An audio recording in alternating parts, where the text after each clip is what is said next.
So one of the consequences of the fact that there is a gravitational field around the planet, and that is kind of typically shown like this.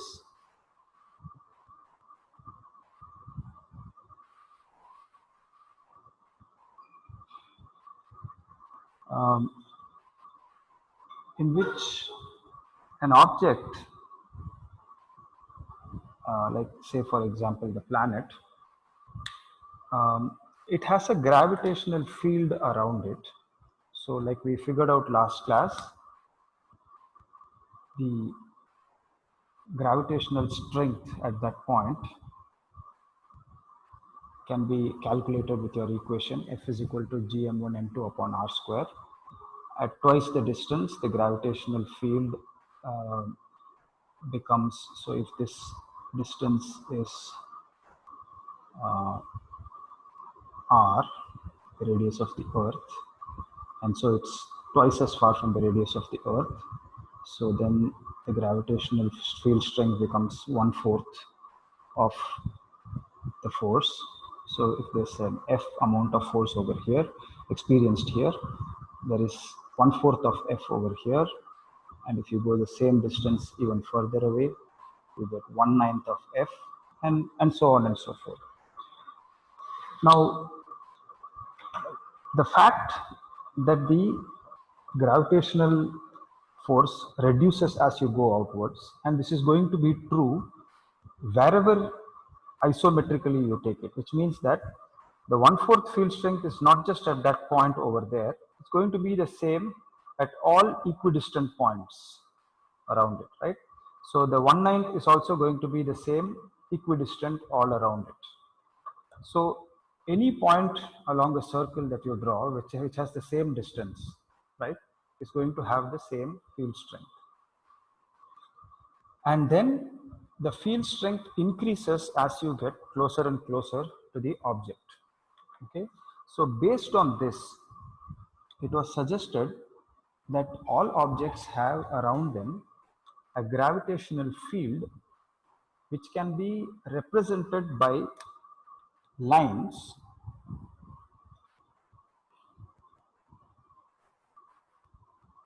field lines like that. Okay, and these field lines of course can be shown everywhere. Okay, typically we don't show the field lines inside the object. There is a reason for that. I'll come to that in a later class, but the field lines can be shown like that. Now, what is the significance of these field lines? The significance of these field lines is that, one, it shows the direction in which an object placed anywhere around this this object, an object with a very, very small mass. So if I bring an object with a very, very small mass, let this be the mass of the earth, then the mass of this object is very small compared to the mass of the earth. And if I place it over there, that object is going to experience a force which is going to be directed towards the center of the planet, right? So I can draw the force like this.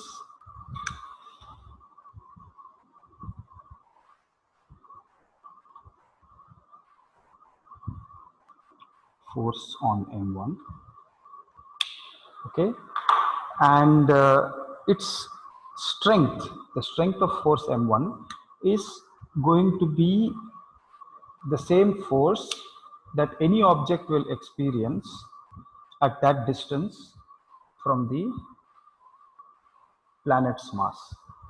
Okay, so I can also say that an object M1, if it is placed at this position, right, is going to experience exactly the same amount of force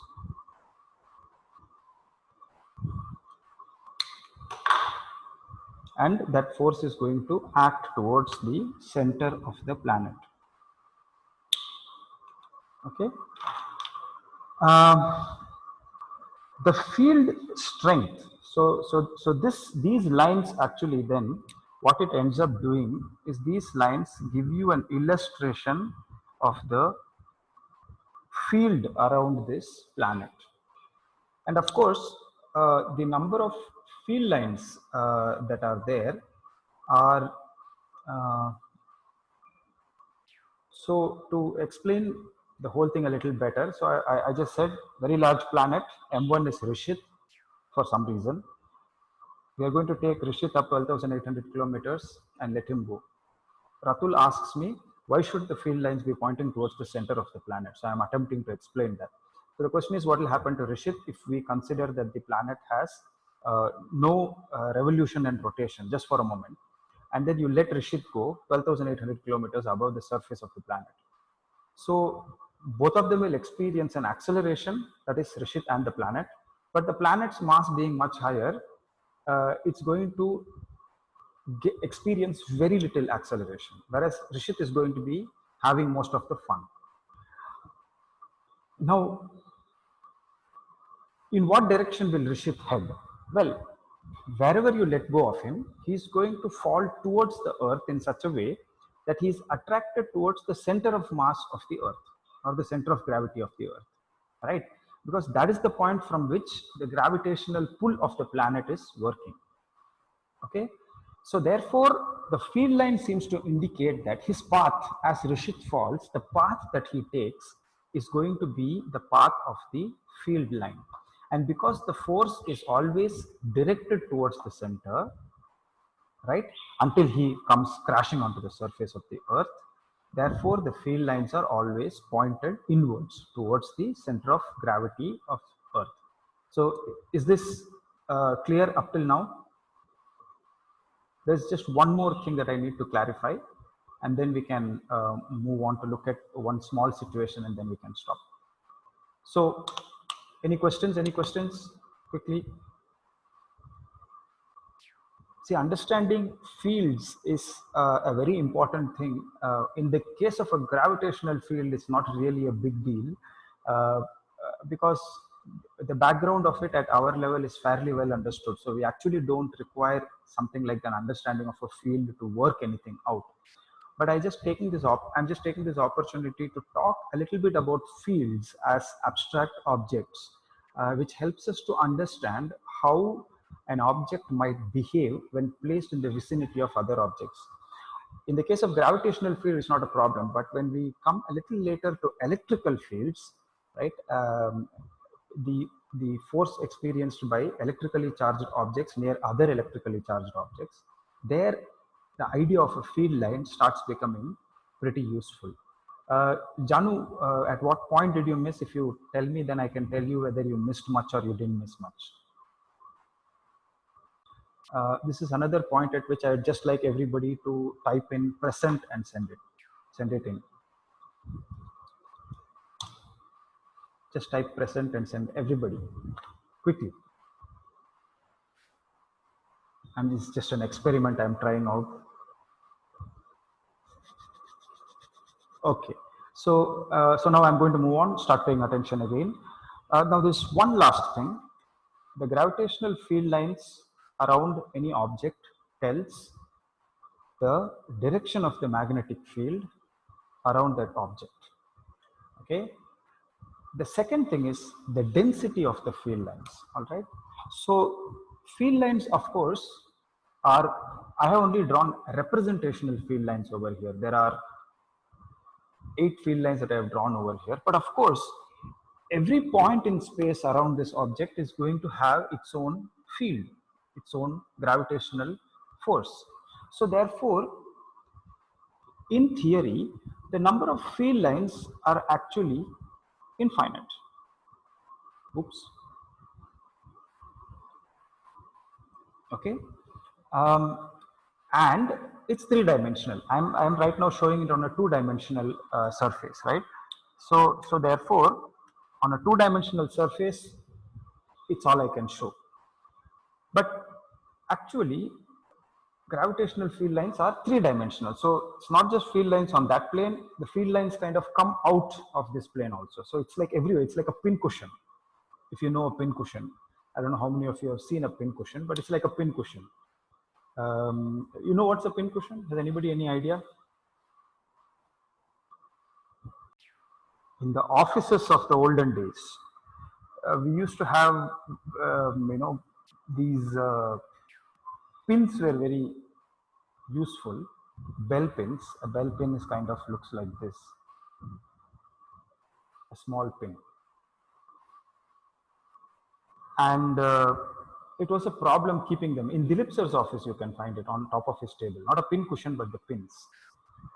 So one nice way of storing these pins would be you have something which has a cloth background. So this part of it is kind of like cloth, and there's a kind of metal bottom over here, and you stick the pins into this. You get the idea?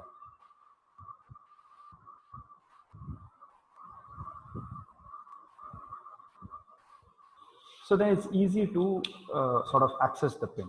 So I'm saying a gravitational field can also be, Meher has one, wow.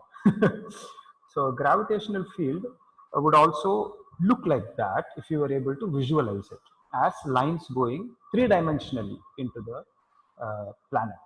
Okay. Now this, here comes the important part. Infinite field lines three-dimensionally placed. Okay, how do you show the gravitational field strength at any point? Okay, that's another important thing, right? The strength of the field reduces as you go further and further away from the object, right? So how do you represent that by the field lines if the field lines are technically infinite around that object? Well, what you need to do, and again, it's an important concept, not in terms of gravitational field. This is just a visualization tool that may help some of you, that may confuse some of you. So you got to work on it a little bit. But very soon after this, in 9th and 10th standard, we'll have to deal with electrical fields. And if you already know a little bit about how fields work when you come to electrical fields, it will be very useful for us to crack those ideas. Okay, so let's take a representational portion somewhere out here. Okay, so there are like infinite field lines going in, blah blah blah. I'm just taking one part over here, and I'm taking one representational area right here. Okay, an area, right? And I'm going to see how many field lines cut across that area. An area means it's just a flat surface. Okay, I've drawn it curved because I just want to show that it's an area.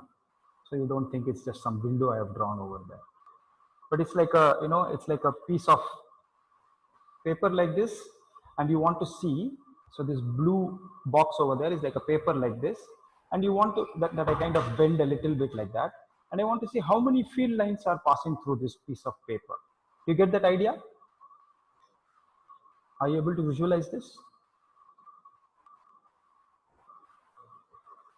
Yes, no, maybe? Yeah, yeah, okay. No, it won't be infinite, right? It has got to be finite. There are, within infinite number of field lines, there are finite numbers. So if I limit the number of the amount of area with a surface like that, then I will be able to theoretically count out the number of field lines that are passing through it.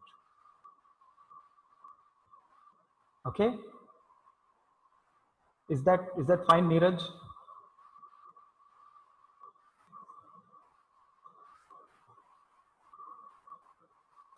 So say if there are infinite field lines, I know it's tempting to think like that. If there are infinite field lines, then if you take any one surface area on this, shouldn't it also contain infinite field lines?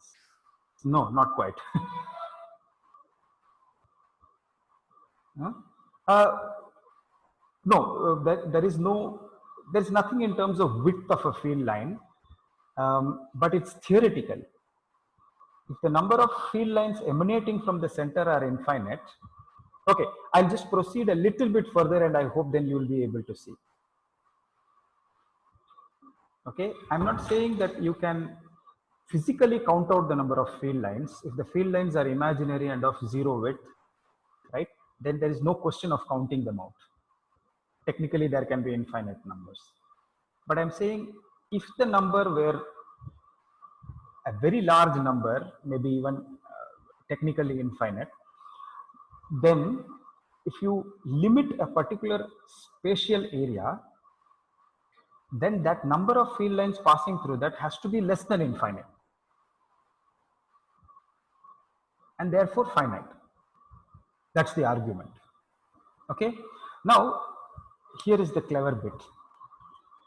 If you move this field line outward, okay, so I move the same field line a little bit further away, like that. Okay, the same, not the field line, the same area section. Okay, maybe I didn't draw it like it looks like the same, but it's the same area section. I just moved it out a little bit.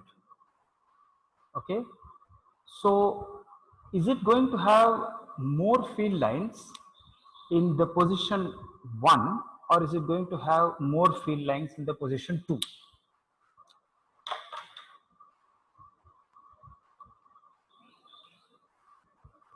More field lines in position 1 than position 2, right? And that fact that there will be lesser field lines passing through that section of area here than here shows also the field strength. Okay, so in this way, a gravitational field gives us the sense of a field of forces around this object which are pointed towards the center of the object, that is the force experienced by a mass m1 which is brought into this field is going to be towards the center of this object, and its field strength can be determined based on its location, how far it is from that object. Okay, and this kind of gives us a useful way in which we can work with fields, but for the time being about fields this is sufficient. Okay, and then maybe we have about 10 minutes left. I can quickly go over one small thing that I want to talk about, which is that if an object is falling within a gravitational field, okay, what happens to its weight? All right, so this is the question. The question is a falling object. So let's say the classic example, of course, is the example of somebody standing inside a lift. Okay, so this is a lift, what the Americans like to call an elevator. In India we call it a lift, and there's a cable which is holding the lift up. Okay, and for some diabolic reason the lift cable is cut. Some villainous person snips off your lift cable. I don't know if you can see that. Can you see that now? Yeah. All right, and the lift now is falling. Okay. I forgot one small thing, which is that you also happen to be standing inside the lift on a weighing scale.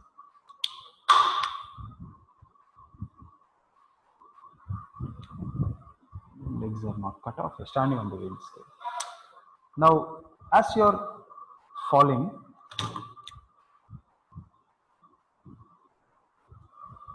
down this elevator shaft,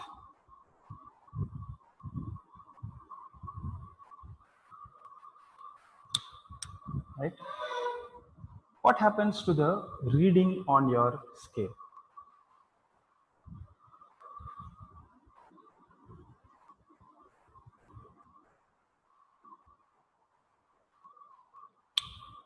Some evil laughter over there. Yeah, that's right. Yes. So as the lift falls down the elevator shaft, you are going to experience lesser weight. But my question is very specific. My question is, what is going to be the reading on the weighing scale?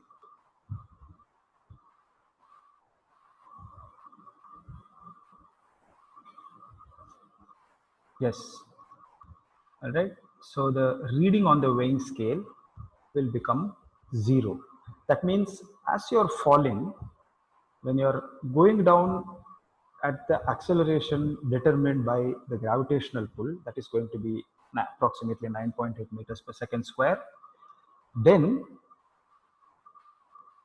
there will be no force exerted by you on the weighing scale.